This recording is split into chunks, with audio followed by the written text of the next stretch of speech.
नमो सच। ओम नमस्तेभ्यः।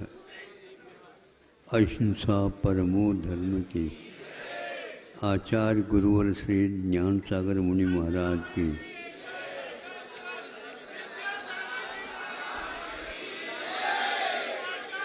बीच में मन बोलो।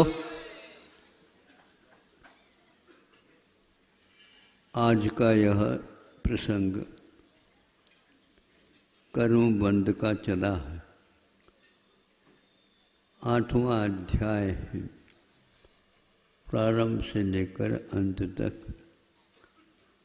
उसके मूलोत्तर प्रकृतियों के जघन्य और उत्कृष्ट स्थिति के बारे में, अनुभाग के बारे में, प्रदेशों के बारे में, प्रकृति के स्वरूप बताते हुए बंधों का कथन हुआ है।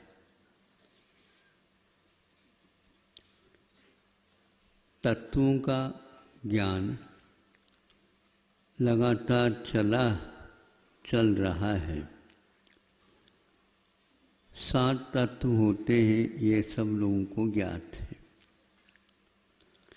9 पदार्थ होते हैं, वह प्राय करके सब लोग समझ नहीं पाते। उसमें 7 तत्वों में पुण्य और पाप दो मिलाने से 9 पदार्थ हो जाते हैं। पदार्थ का अर्थ सामान्य अलग लिया है, यहाँ पर तत्व की विवक्षा में उस 9 तत्व बताए। पाप और पुण्य इसके साथ क्या लगा है? तत्व तो लगा नहीं। जो व्यक्ति केवल 7 ही तत्व मानेगा तो पाप और पुण्य की गिनती उसमें नहीं हो पाएगी। इसलिए उमा स्वामी महाराज जी ने अंत में अतोन्यत पापम और उससे पूर्व में पुण्यम ऐसा कहा है। ये आत्मा के ही परिणाम हैं, स्वतत्व। ये सारे आत्मा के तत्व हैं और स्वभाव हैं। ऐसे उमा स्वामी महाराज ने 2 अध्याय में कहा था। संक्षेप से यूँ कहें, पाप और पुण्य क्या है? पुनाति आत्मानं पवित्रीक्रियते इति पुण्यम। जो आत्मा को पवित्र करता है,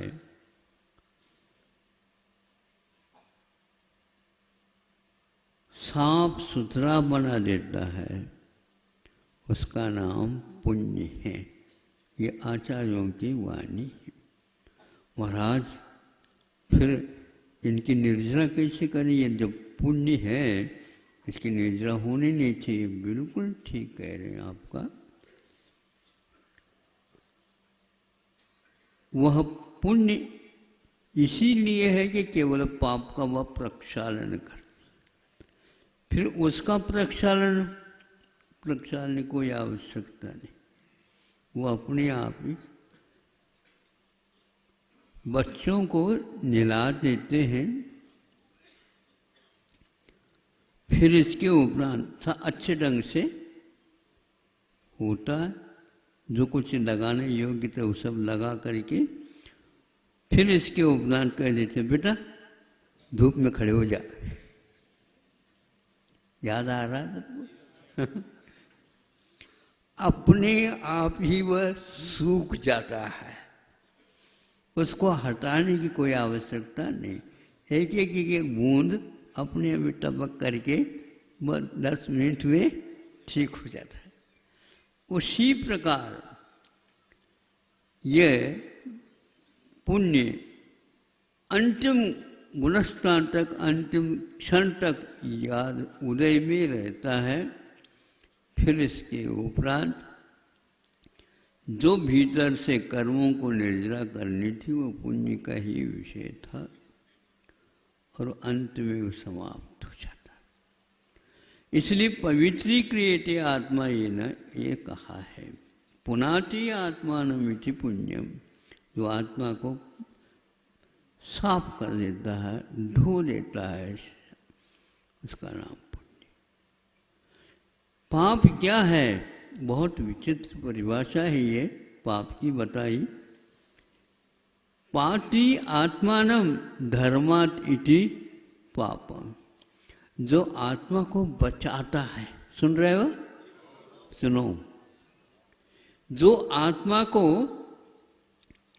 धर्म से बचा देता है उसका नाम पाप है। सबके पास है वो। यह रक्षा करता है आत्मा की। किससे? पुण्य से, धर्म से। पुण्य का हो, धर्म का हो, एकार्थवाचक है आगम में। इसलिए शुभ पुण्यस्य अशुभ पापस्य ये सूत्र दिया गया 6ठे अध्याय में। तो यह आत्मा को सुरक्षित रखता है। आज तक इस पाप ने आत्मा को पुण्य से, धर्म से बचाए रखा। आप बच गए। अभी यदि बचना चाहते हैं तो पाप तो हो ही रहा है 24 घंटा। इसलिए आचार्य ने कहा ये पाप से पहले डरो। पापम अराति पुण्यम धर्म इति। स्वामी सुमंतबुद्ध महाराज ने रतगण श्रावकाचार्य में पाप शत्रु को कहा है, पाप को शत्रु माना है, और धर्म को पुण्य कहा है। वह अराति नहीं, वह शत्रु नहीं, किंतु वह मित्र है, वह हितु है, वह बंधु है। बंधु के पास आप रहोगे तो हमेशा हमेशा आपका संरक्षण होगा। कमल बंधु कोई है तो सूर्य है, सूर्य नारायण है। कैसे है? तो वह कमल को खिला देता है। कितने भी अवस्था क्यों न हो, वर्षा घनघोर वर्षा भी हो रही हो, वो भले ही बाहर देखने को मिलेगा नहीं, घटाएं छाई हुई हैं, दिन में रात की कल्पना कर सकते हैं, किंतु उस अवसर में भी वह कहाँ दर्शन तो देता नहीं, लेकिन प्रकाश तो देता नहीं, लेकिन वह प्रकाशित उल्लसित कर देता है कमलों को। उसी प्रकार पुण्य का खेल है। वह तम को मिटाने वाला होता है जो अंधकार माना जाता है। पुण्य के दो भेद किए हैं, प्रशस्त और अप्रशस्त के रूप में। वह भी पाप की विवक्षा में ही किए। यदि पुण्य पाप के साथ देगा तो वह भी पाप जैसा होता चला जाता। धूल में गिर जाएगा थोड़े से पानी तो कीचड़ बनेगा, और खूब जोर से गिरना प्रारंभ कर देगा 1 घंटे में, पूरा का पूरा रास्ता साफ हो जाता है और कीचड़ अपने पैरों में नहीं लगता।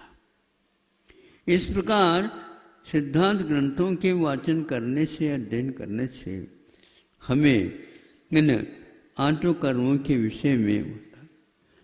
4 कर्म घातियाँ माने जाते हैं, 4 कर्म अघाते माने जाते हैं। अघातियों में पुण्य और पाप दोनों आ जाते हैं, किंतु चारों घातिया कर्म एक प्रकार से पाप प्रकृतियां हैं, ऐसा घोषित किया। कई लोग इस रहस्य को नहीं समझ पाते।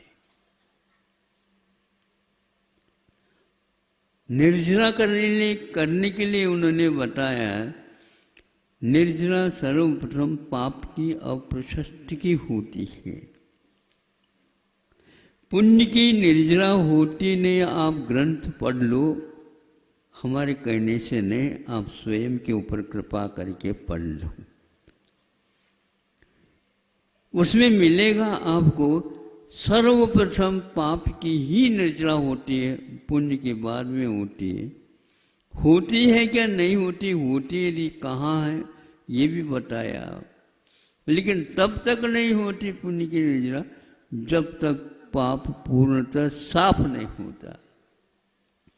तो इस प्रकार घाटे कर्म चारों एक प्रकार से पाप की कोटि में गिना और उनकी निर्जरा क्रमशः जो गुणस्थान है उसके अनुसार अपने परिणामों के माध्यम से हुआ करती है। 10वें गुणस्थान तक अंतिम मोह प्रकृति के वहाँ पर शेष रह जाती है।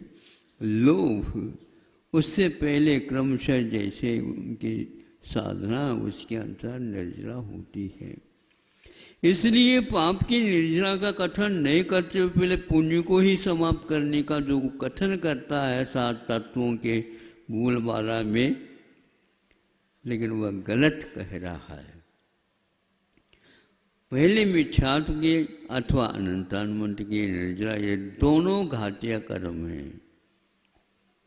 हम गिनना चाहते हैं कि कौन से वहाँ 10वें गुणस्थान तक पुण्य कर्म की निर्जरा होता है। आज तक मेरे पास हाँ ही है महाराज आगम में दिखाए, आप कौन सा है, आप घर का तो आगम नहीं है। हाँ, आचार्य प्रणीत ग्रंथों में हमें दिखा दो, उनका बाद में आना ही मेरे पास उस दृष्टि से नहीं हुआ। मैं यही प्रतीक्षा कर रहा हूँ वो व्यक्ति आ जाए ताकि धारणा सबकी सुधर जाए। सोचो, विचार करो, कहीं भी आप कुमारसर में देख लो 10वें गुणस्थान तो पुण्य प्रकृति की निर्जरा काम है। बल्कि यूँ कहा है मोक्ष मार्ग में पुण्य बाधक नहीं बल्कि साधक है।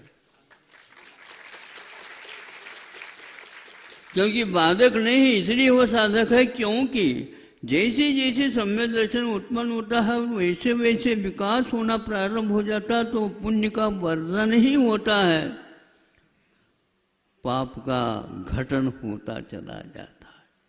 ये सिद्धांत जब है तो दोनों आंखें खोल लेना चाहिए।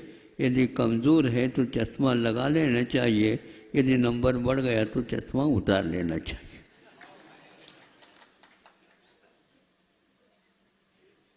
महाराज ये तो आपने एक को बिल्कुल ही गिराने का काम करे, गिराना नहीं, जो गिरता है वही उठता है।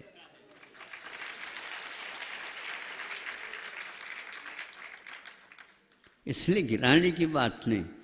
देखो ध्यान रखना कि कोई लकड़हारा लकड़ी काटता है तो निश्चित बात है वो पहले सर्वप्रथम कुल्हाड़ी उठा लेता है, नहीं समझे, उठा लेता। अरे उठाने की क्या आवश्यकता है, इसलिए उठाई। वह घन का जो प्रहार है, कुल्हाड़ी का प्रहार, वो जोर से हो जाए तो फिर बाद में पटक देता है, तो पटक गया तो एक घाव 2 टुकड़ा हो गया। बिल्कुल एक प्रहार में ही 2-3 टुकड़े हो जाते हैं। उसी प्रकार कर्मों के ऊपर प्रहार करो, घन पटको, लेकिन वह पुण्य रूपी घन का पाप रूपी उस लोहे के ऊपर पटक दोगे, साफ हो गया। फिर अपने आप ही कुल्हाड़े को रख देता हूँ, ये उसकी निर्जरा हो गई। इसलिए आगम में पुण्य की निर्जरा योग निग्रह के द्वारा भी नहीं होती, ऐसा आगम का उल्लेख है। केवल अध्यात्म ग्रंथ का वाचन करने से अध्यात्म ही नहीं बनता, बल्कि उद्देश्य के अनुसार ही वह अध्यात्मी अथवा वह पापात्मा बन जाता है। संसार की रीत है यह पाप करनी, लेकिन उस संसार में रह करके जो व्यक्ति दिव्य ज्ञान प्राप्त करता है, सम्यक ज्ञान प्राप्त करता है, वह व्यक्ति इससे विपरीत चलता है। इसलिए 10 गुणस्थान तक पाप का ही ह्रास करते करते क्षपक श्रेणी आदि जो मरती है उसमें क्षपना करने के लिए यही कहा, पहले दर्शन मुनि अनंतर मंदी का वो क्षय यथोचित कर लेता है, फिर बाद में 21 प्रकृतियों के बारे में उसका क्रम चलता है। 8वें गुणस्थान से लेकर के 10वें गुणस्थान तक ये श्रेणी मार्ग माना जाता है।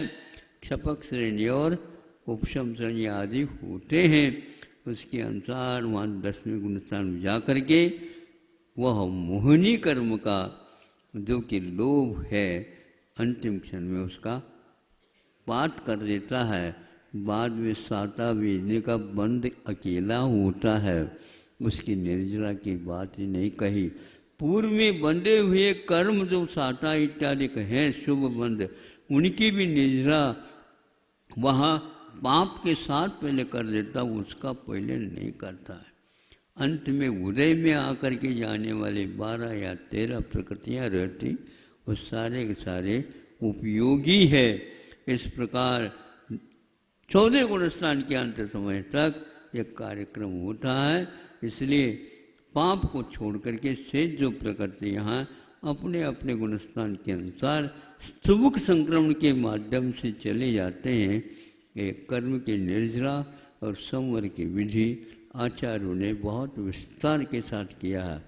संसार में बहुत कुछ तत्वों का विश्लेषण हुआ है, लेकिन जो जैनाचार्यों ने तत्वों का विवेचन किया है वह अनोखा है और इसके सानी कहीं किसी के पास है ही नहीं, ये पक्की बात है। लेकिन आप लोग जो हैं बन तो गए जैन, लेकिन कहने के लिए बन गए। आप कौन हो? हम जैन हो। अच्छा, जैन किसको बोलते हैं? जिन्हें लोगों के नाम ही याद नहीं आता वो जैन कह रहा है। जो जीतता है उसका नाम जिन है, जिन ही जिसका उपास्य है उसका नाम जैन है। इस परिभाषा के अनुसार आप चलेंगे, जैन धर्म की बहुत आप प्रभावना कर सकेंगे। प्रभु से प्रार्थना करता हूँ, हे भगवान, इसी प्रकार जिन धर्म जो कि अहिंसा धर्म है, निष्परिग्रह धर्म है, तत्व ज्ञान उसके पास है, तत्व ज्ञान देने की अपेक्षा उसको स्वीकार करने की आवश्यकता है। अहिंसा परमो धर्म।